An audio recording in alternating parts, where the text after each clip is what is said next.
একটু ভিন্ন সাথে মাছ ফ্রাই।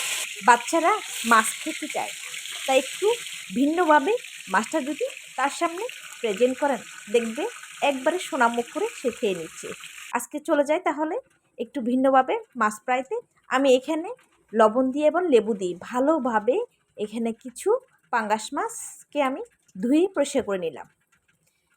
এখন এটাতে আমি সয়া সস দিব 2 টেবিল চামচ, সাথে দিয়ে দিব এখানে ঘরে তৈরি করা হোমমেড টমেটো সস, সাথে সামান্য হলুদের গুঁড়া, সামান্য জিরা ধনিয়া গুঁড়া এবং সামান্য মরিচের গুঁড়া দিয়ে ভালোভাবে এটাকে আমি ম্যারিনেট করে রাখবো। ভালোভাবে এটাকে মিক্স করে নিব যাতে সবগুলো উপকরণ এখানে একবারে অ্যাডজাস্ট হয়ে যায়।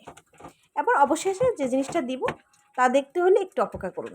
তাহলে যেখান থেকে অবশ্য আমাকে দেখেন, সবসময় আমার ভিডিওটা ভালো লাগলে লাইক কমেন্ট এবং শেয়ার করতে ভুলবেন না।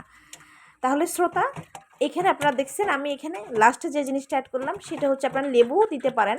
আমি এখানে ভিনিগার ছিল রাঁধুনি, তার সামান্য ভিনিগার দিয়ে দিলাম, দিয়ে আমি এখানে ভিনেগার দিয়ে আমি এটাকে রেস্টে রেখে দিলাম।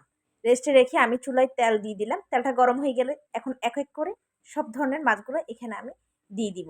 মাছটা কিন্তু খুব ফুটতেছে, আপনারা কিন্তু খুব সেফলি এটাকে অবশ্য বাজি করবেন। ভালো থাকুন, সুস্থ থাকুন, নিরাপদে থাকুন। এখন আমি মাছটাকে উল্টিয়ে পাল্টিয়ে এপিট ওপিট করে ভালোভাবে ভেজে নেব।